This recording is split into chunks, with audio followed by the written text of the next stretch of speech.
This week I am back in Chicago and I am driving something I don't normally drive, and that is a Mercedes-Benz vehicle. So this week's car du jour is the Mercedes-Benz GLC 43. So instead of doing a full review of this vehicle, what I want to do is literally just a tech check, and because we're outside, we're going to start at the rear of the vehicle and talk about the cargo area. All right, and when I said cargo area, I actually meant liftgate, but we're at the back of the vehicle and I want to talk about how you can open this trunk area and show some of the tech functionality that we've got going on here. So first off, there's essentially two ways that you can open this. Well, three, but the third is from the inside of the vehicle. So we'll talk about two from outside the vehicle. And the first is you literally just hit the Mercedes logo and it goes up. And then to take it back down, you just hit the down button.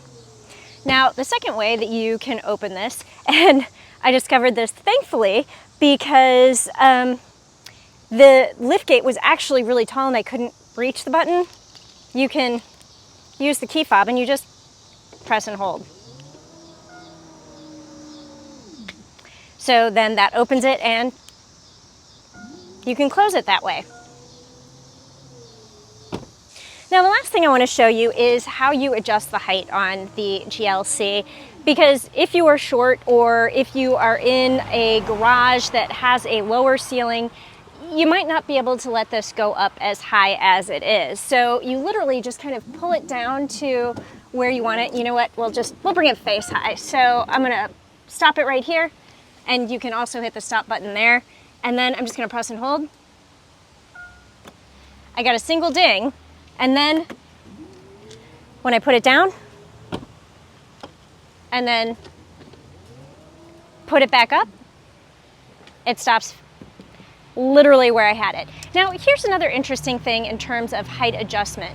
So if you wanted to, like, you're in a low garage, but now you're not in a low garage and you want it to go all the way back up, if you hold this button again, you'll hear the ding.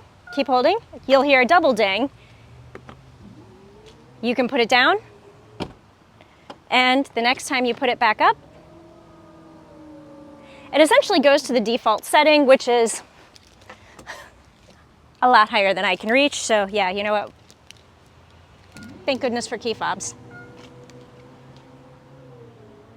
Now, this does have passive entry as you get onto the vehicle. As long as you have the key fob on you, you just put your hand over this and then the vehicle unlocks, and you do have it on all four doors. Now, from the inside, if you wanted to open that rear hatch, the button is right there in the door. All right. Whew. Well, that's a nice little greeting for you. And here's another interesting thing. When I unlocked the vehicle, the air vents were already starting to blow some cooler air into the cabin, and that's kind of cool. So it's kind of like pre-cooling, and this is not an electric vehicle, this is a gasoline vehicle. So yeah, I don't know, that was interesting. So let's just take a look at what is going on the interior. So we already pointed to the button that you can open the rear hatch right there. You have your seat adjustments on the door, and that's actually really nice for people who have bigger, chunkier hands than I do, because sometimes like reaching down between the seat can be a little bit tough. Now, there is some lumbar adjustment. There's like one little button on the side here for lumbar, but everything else you're going to do is going to be through here, and that includes you have the thigh bolster adjustment that comes out. You know, whether you want to raise or lower the seat, move it forward, move it backwards, you know, all of that kind of stuff. And this is going to be your headrest going up and down. So at any rate, your seat controls are here. Okay, so what else do we have going on?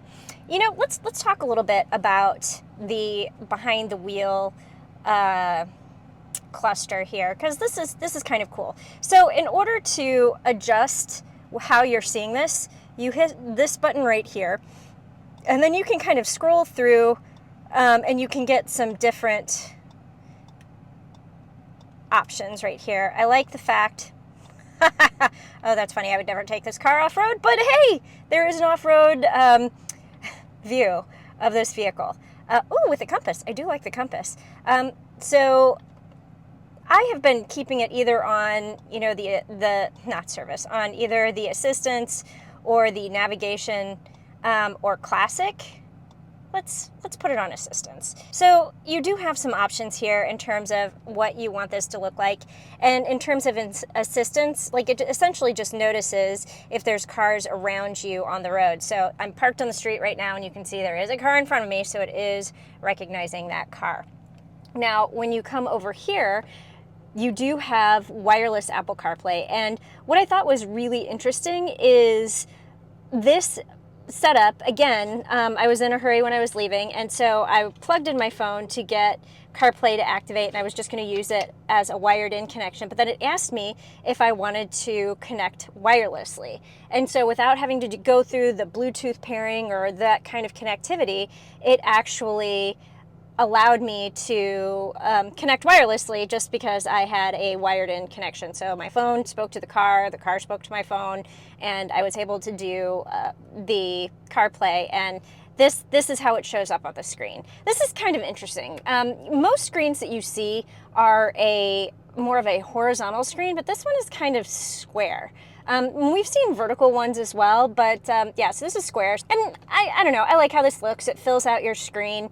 I will point out that if you want to get back into the Mercedes-Benz native system, there isn't like a little Mercedes-Benz icon on here. You just hit the home button, and then it takes you back to the native system, and you can scroll through, you know, some of the different apps and features on this vehicle. So I know a lot of people get cranky about Apple CarPlay integration. They say it's too clunky, it's too difficult to maneuver between the car and Apple CarPlay. Well, I think this makes it actually pretty easy. And I really like the graphics, and I think they look good. So I have no complaints about the Apple CarPlay integration in this vehicle. I think it works really well. I'm filming video with my phone, and my phone is connected to Apple CarPlay, so it is a little bit laggy, but just at this moment. But in real time, while I'm driving, while I'm doing stuff, it's not laggy at all. And I've given the vehicles that don't have Apple CarPlay a little bit of a hard time, and you know what? I'm gonna talk about why for a minute, because I will very often get in the car. I have an hour drive ahead of me, and I'm going to be heading out to the suburbs to do a radio show. Well, I have 12 voicemail messages I haven't had the chance to listen to today. So I'm going to get in the car, I'm going to get on the highway, and you know what? I'm going to hit the phone button, I'm going to listen to my voicemail messages. Then what I'm going to do is, oh, I've got a text message. I want to see what that is. So I'm just going to hit that button, and I'm going to continue driving with my eyes on the road and listen to the text message being read to me. Then you know what I'm going to do? I have some podcasts I want to listen to. So I'm just going to hit that right there. And you know what? Maybe I'll be calling my mom as well. But the thing that I like about Apple CarPlay is I don't have to take my eyes off the road, and all I have to do is hit one of these very large icons to get where I need to be. In systems that use Google built-in or don't have Apple CarPlay, there's a lot more steps. It's very distracting. As an owner, you'd probably get used to it, but you will never have access to your voicemails, and you will never have access to your past text messages. That's a problem for me. Okay. You know what? I'm going to link to the video that I have showing the vehicle that I'm talking about in question and going through that system. And yeah, you can look at that tech check after you watch this one. But it's not for me right now. Hopefully they will make it better. All right. What else do we have going on here? You know what? Let's talk a little bit about these steering wheel controls, because this is kind of interesting. This essentially will control your comfort settings, your suspension, your drive modes, and things like that. And so you can hit that, and you can kind of go into different drive modes just by clicking this right here. So you don't have to take your eyes off of the driving screen, and it's pretty clear about what you're doing because it changes colors while you are circling through, and you can do a quick glance to the screen to see what you're doing. And as you can see, it changes your suspension, your drive, your dynamics, and it even changes, did you hear that? your exhaust note. So that's right there. So I think that's kind of cool that it will do all of those things just by turning this knob. And then if, you know, let's go into comfort mode. And if you just wanted to play around with some custom settings here, you can do that from this as well. And instead of like turning the dial like you did on this, you have little buttons right here that you push. And so you can very easily go through your driving dynamics, basic, advanced, pro, master. It won't let you do master unless you change some other settings. But at any rate, it lets you kind of go through some of the settings here, and then you can easily turn off your sport exhaust just by hitting that right there. So I like the easiness of these controls. And speaking of which, this is something else that's kind of interesting. So I haven't always been a fan of the touch controls, as I like to call them, on steering wheels, where you just, you know, essentially don't have a lot of like pressing. But I feel like Mercedes does this pretty well. And you're not left guessing. There is a little bit of a press on here, but this is the part that I think is really cool. This adjusts that over there. So you don't have to even reach over here to hit that home button. So you can just hit this right here, and then you have the opportunity to kind of scroll through the different items using this. Or if you get to the screen you want to be on, you can just reach over and touch the screen. I love systems that give you multiple ways to interact with it, because you are not like me and you will not want to interact with the system in the same way that I want to interact with this system. So, you know, maybe you want to use this, but I want to use this. So I definitely appreciate the fact that Mercedes-Benz is giving you multiple options here, multiple options to be able to do the same thing. So you do you, I do me, and we're all happy. All right, before we get into some of the driving technology, the last thing I want to talk about is the gear shift. Now, this is kind of a funny thing. I've been doing a series of TikTok videos about gear shifts in vehicles that I'm driving, and younger people don't understand that the OG gear shift was actually on the column shifter. Putting your gear shift over in this area was a relatively modern thing. But this right here, the operation for this is simply you take it up for reverse, you take it down for drive, and then you have this button on the end for park. And if you want it to go into neutral, you just kind of give it like a little bit of a half pull. So, I mean, that's a little bit trickier because it wants to go right into reverse. But yeah, so you can get it into neutral just by using this as well. All right, let's talk about some driving technology. Now, one of the pieces of technology that this vehicle has is the ability to parallel park. And I think I see a space up here. So what I'm going to do is I'm just going to go ahead and I'm going to hit this right here, which shows you your camera views. Then I'm going to hit parking assistance. And it's telling me to drive forward to search for parking spaces. So, all right, so it found one. Stop vehicle to park. Hit this button. It turned on my blinker for me. I've taken my foot off of the gas pedal. It's taking over the steering.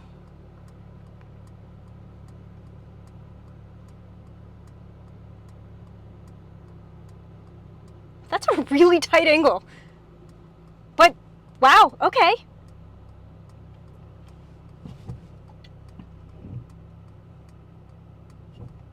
It does say be ready to brake, so I just braked, and now it's moving me forward. Now it stopped me. It essentially centered me between these two vehicles. And by the way, here's an interesting thing. I don't know if you can see the logo on that truck right there, but it says Lobo. That's a Ford F-150 from Mexico right there. I think that's interesting. That's a little car spotter for you. But okay, so that worked pretty well. And that's actually the first time I've used this system. And it did a really good job pulling me into the spot. You know, I didn't control the gas pedal, but I did control the braking, and it did all of the steering. It showed you the dynamic lines, and it certainly made a tighter corner or turn than what I would have done. So that system is actually pretty easy to use. I like that. Now here's the question, will it get you out of the spot? It will. Okay. So it turned on my blinker again. It's reversing.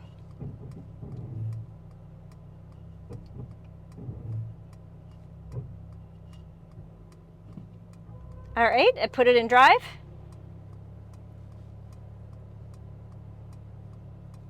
And then it has angled me so that I can get out of the spot.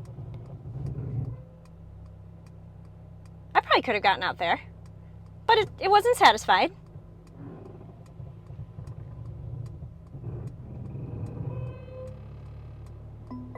All right, and then you saw that little, it's telling me to take control of the steering wheel again.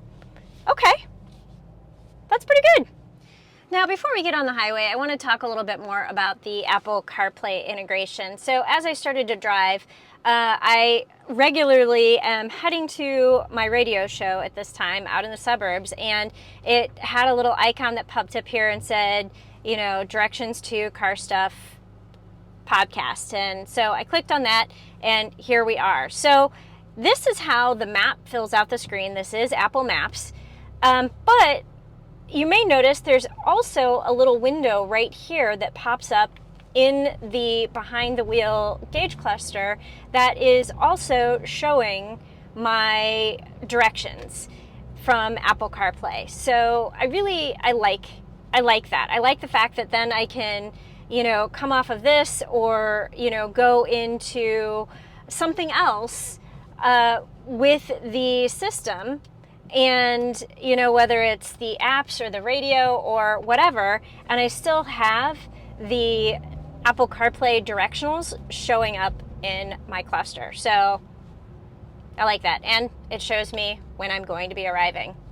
I like that too. And I found that Apple CarPlay and Apple Maps has become a lot more accurate. All right, now that we are on the highway, let's talk a little bit about driver assistance features. And, you know, the first thing I'm going to point out is in the behind the wheel cluster here, and I don't know how much of this you can see, it literally shows you what the cars are doing around you, and that's kind of cool as it helps you check your blind spots. Next, I'm going to point out if you want to set the adaptive cruise control, you make sure that, you know, you've got this button right here pressed, and you'll see it turns gray here, and then you can hit the set button, and I'm only going 38, so we'll just pump that up to 55, which is the speed limit, and it'll speed me up to 58 until I get to the car in front of me who is going slower. So here it's slowed me down to mirror the speed of the vehicle in front of me, which is 42 miles per hour, even though the speed limit is 55. Now, I need to get over to be able to get on the Kennedy instead of being on the Eden, so I need to change a lane. There's a truck right beside me, but I'm gonna turn on my blinker anyway, and we're gonna see what happens. So it's telling me I can't do it because there is this vehicle. They're starting to go faster. All right, now I can get over. I need to get over again. So in this display here, it shows when somebody is in your blind spot as well as when somebody is you know, in front of you or, you know, to the side of you. So I really appreciate when the vehicle just kind of gives you another visual heads up. The more information you have, the better off you are, and I'm always going to appreciate that. Now, something that this does have is automatic lane change and lane change assist. And so if I were driving 55 miles an hour and the person in front of me was going 45 miles an hour and there was nobody in the lane to the left of me, the vehicle should initiate a lane change. All right, here we go. lane change initiated.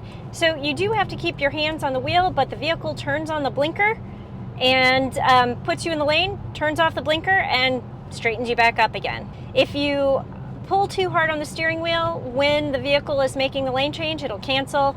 If you take your hands off the wheel, it'll cancel. So it's just this lightish touch. The vehicle has to understand that you are engaged. And now it's putting me back in the right lane because I've done my passing maneuver. There you go. It's kind of cool. And if you're wondering why I'm holding my hands up here, because I'm usually a 9-3 driver, I really hate this Alcantara suede on the steering wheel. Ugh, it's like nails on a chalkboard. Now that we've gotten the driving stuff out of the way, I want to talk about a couple more features before we get into the driving impressions. And the first thing I want to talk about is this right here, your mirror adjustments. And for those of you who haven't driven a new car lately, or who haven't driven an EV lately, you're like, yeah, so what? There's adjustments on the door for your mirrors. You press this, you get your right mirror. You press this, you get your left mirror. You do this, it folds your mirrors in, but you do have a power fold when you lock the doors. Okay, so you're saying big deal, who cares? Well, a lot of automakers are starting to put their mirror adjustments in here. And their whole mentality for doing that is, well, you just set it and forget it. You set it once, and then it'll, sync to your profile, and you'll never have to do it again. Well, you know what? I'm going to call bullshit on that. And this is the one of the instances where I think that your low-tech adjustment is going to be better.